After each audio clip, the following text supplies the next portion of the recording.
जहाँ पे सीखा था कि इवेपोरेशन क्या होता है, और हमने ये समझा था कि जब भी कोई मटेरियल, कोई भी लिक्विड है, अगर बॉइलिंग पॉइंट पे जाए या उससे पहले ही क्या हो जाए, इवेपोरेट हो जाए। कोई भी लिक्विड अगर बॉइलिंग पॉइंट से पहले ही वेपर में कन्वर्ट हो जाता है तो उसको बोलते हैं इवेपोरेशन। बेसिकली इवेपोरेशन एक ऐसा प्रोसेस होता है जहाँ पे हीट को ऑब्जॉर्ब किया जाता है, और हीट को ऑब्जॉर्ब करने के बाद क्या होता है, लिक्विड को वेपर में कन्वर्ट किया जाता है। नेचुरल फिनोमिना होता है, हम नहीं करते ऐसा, नेचुरली अपने आप होता है। कपड़े को डालते हैं सूखने के लिए, आपने देखा होगा कुछ समय बाद कपड़े सूख जाते हैं, देखा होगा ना। एक कप में चाय पी रहे हो, उसी चाय को अगर आप प्लेट में डाल दोगे जल्दी ठंडा हो जाता है। ऐसे बहुत सारे फिनोमिनाज है जहाँ पे क्या होता है, रोड पे पानी डाल दिया, कुछ समय पानी सूख जाता है, गर्मी के मौसम में होता है ना। तो ये सारे फिनोमिना को बोलते हैं इवेपोरेशन, जहाँ पर क्या होता है कि लिक्विड वेपर में कन्वर्ट हो जाता है बिना बॉयल करे, बॉइलिंग से पहले। इससे हटके होता है वेपोराइजेशन, जहाँ पे लिक्विड बॉयल करता है उसके बाद वेपर में कन्वर्ट होता है। बात समझ में आ रही है। एक कॉन्सेप्ट है कि कब हम कोल्ड फील करते हैं, कब हम हॉट फील करते हैं, मतलब कब हमें गर्मी लगती है और कब हमें सर्दी लगती है। देखो समझना पूरी बात, हमारे बॉडी से अगर हीट बाहर निकल रही है, क्या हमारे बॉडी से हीट अगर बाहर निकल रही है तो उस फिनोमिना में हमें ठंडक महसूस होगी, हमें ठंडा लगेगा। लेकिन अगर किसी बाहर से हम हीट को ले रहे हैं, बाहर से हीट को हम ले रहे हैं, हमारे बॉडी में हीट आ रहा है, तो वहां पे हमें क्या होगी, गर्मी लगेगी। आई बात समझ में। कोल्ड और हॉट में क्या फील, हमें कब फील होता है, हम कैसे महसूस कर सकते हैं कि कोई भी मौसम ठंडा या गर्म है। तो समर के मौसम में बाहर की हीट हमारे बॉडी से टकरा रही होती है, तो हमें लगता है कि हॉट है भाई, बाहर का एनवायरनमेंट बहुत गर्म है, बहुत गर्मी हो रही है, एसी चला तो ठंडा हो जाएगा। लेकिन जब ठंड के मौसम में एनवायरनमेंट बाहर का बहुत कूल होता है और हमारे बॉडी से जो हीट होती है वो एनवायरनमेंट कंपेरिजन में ज़्यादा होता है, तो ये बाहर निकल रहा होता है, तो हमें ठंडक महसूस होती है। मतलब कि जब हमारे बॉडी से हीट बाहर निकलेगी तो हमें ठंडक महसूस होगी, और जब बाहर की हीट हमारे बॉडी से टकराएगी, हमारे बॉडी तक आएगी, तो हमें गर्मी महसूस होगी, हमें हॉट एनवायरनमेंट मिलेगा, हमें गर्म लगेगा। आई बात समझ में, क्लियर सभी को। Yes no.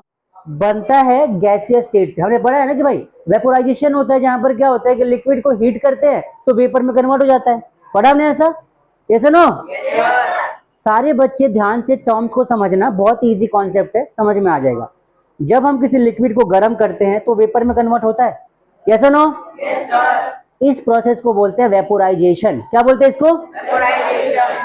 A process in which liquid get converted into vapor on heating on their boiling point is called vaporization. Is called vaporization.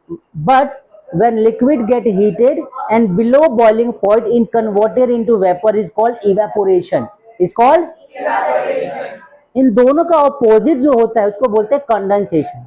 हमने जब हीट किया तो वेपर बन गया, और वेपर में जो हमारे वाटर ड्रॉपलेट्स हैं, अगर वो कोल्ड होकर या कोल्ड एनवायरनमेंट में या कोल्ड क्लाइमेट के टच में आके वापस लिक्विड में कन्वर्ट होते हैं, उस प्रोसेस को क्या बोलते हैं, कंडेंसेशन। क्या बोलते हैं, condensation is a kind of process where vapours get converted into liquid, vapours get converted into, repeat everybody, vapours get converted into, this process is called condensation.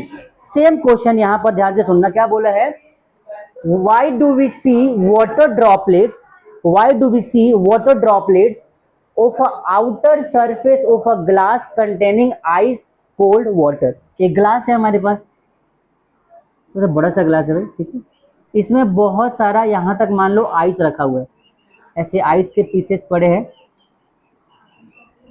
Liquid भी है, ठीक है, और आइस के पीसेस पड़े इसके अंदर। अब क्या होगा कि ये जो यहाँ का पूरा एरिया होगा, इसके नीचे वाला, ये कैसा होगा, कोल्ड होगा, पूरा का पूरा कोल्ड होगा। और यहाँ पे मान लो कोई वाटर का ड्रॉपलेट है, ये किस फॉर्म में है, ये वेपर के फॉर्म में है। जब वेपर के फॉर्म में होगा तो ये कैसा होगा, ये गैसियस फॉर्म में होगा, गैस होगा ना। अब ये एयर में है तो वेपर के फॉर्म में है, जिसको गैस बोलते हैं, गैस मॉलिक्यूल के फॉर्म में होगा। जैसे ये इसके कांटेक्ट में आएगा ये कोल्ड हो जाएगा, क्या हो जाएगा भाई, यहाँ पे जो ग्लास है इसमें बिल्कुल कोल्ड मटेरियल रखा हुआ है। अब एयर अगर कोल्ड क्लाइमेट के या कोल्ड चीजों के कांटेक्ट में आएगा, एयर को हम कोल्ड कर देते हैं तो क्या होता है, वो कोल्ड होके गैस से क्या बनेगा, लिक्विड बनेगा। इसीलिए क्या होगा कि जब भी टकराएगा, यहाँ पे टकरा के कंडेंस हो जाएगा, कंडेंस होकर क्या हो जाएगा, वेपर से किस फॉर्म में आ जाएगा, लिक्विड फॉर्म में आ जाएगा और ऐसे फ्लो करने लग जाएगा यहाँ पे। और इसीलिए हम जब भी किसी कोल्ड वाटर को या कोल्ड ड्रिंक को या किसी भी ग्लास या किसी भी कंटेनर में कोल्ड मटेरियल को इस वाले मटेरियल के कांटेक्ट में आएंगे तो यहाँ पे वेपर के फॉर्म में है, जैसे कोल्ड इसको मिलेगा ये लिक्विड फॉर्म में आ जाएगा और कंटेनर के बाहर ड्रॉपलेट्स दिखाई देने शुरू हो जाएंगे। एंड इसी प्रोसेस को बोलते हैं कंडेंसेशन। क्या बोलते हैं इसको? जहां तक लिक्विड रहेगा ना सिर्फ वहीं तक आपको दिखाई देगा कोल्ड ड्रॉपलेट्स, बाकी इधर ड्रॉपलेट्स दिखाई नहीं देंगे बिल्कुल भी। आपको आई बात समझ में? यहाँ पर ड्रॉपलेट्स दिखाई नहीं देंगे, मतलब कि एक कोल्ड ड्रिंक की बोतल लेकर आओ और ठंडी सी, उसमें से कुछ कोल्ड ड्रिंक पी लो और इसको रख दो, जहां तक कोल्ड ड्रिंक होगा वहां तक बाहर ड्रॉपलेट्स आ जाएंगे वाटर के, उसके ऊपर नहीं आएंगे। द रीजन इज कि एटमॉस्फेयर के जो वाटर ड्रॉपलेट्स है इसके कांटेक्ट में आके लिक्विड बन जाते हैं और कंडेंसेशन होने के बाद हमें वहां पर दिखना शुरू हो जाता है। ऑलराइट गाइस, यस नो, ये CO2 गैस होती है ना हमारी, आपने समझा वो CO2 गैस। अच्छा, हमने पढ़ा है कि वाटर के 3 स्टेट्स होते हैं, सबको पता है ना, solid, liquid and gas. Water के 3 स्टेट्स में 3 नाम होते हैं। वाटर को अगर हम लिक्विड बोलेंगे तो वाटर कहलाएगा, सॉलिड बोलेंगे तो आइस बन जाता है और अगर गैस बोलेंगे तो वेपर हो जाएगा।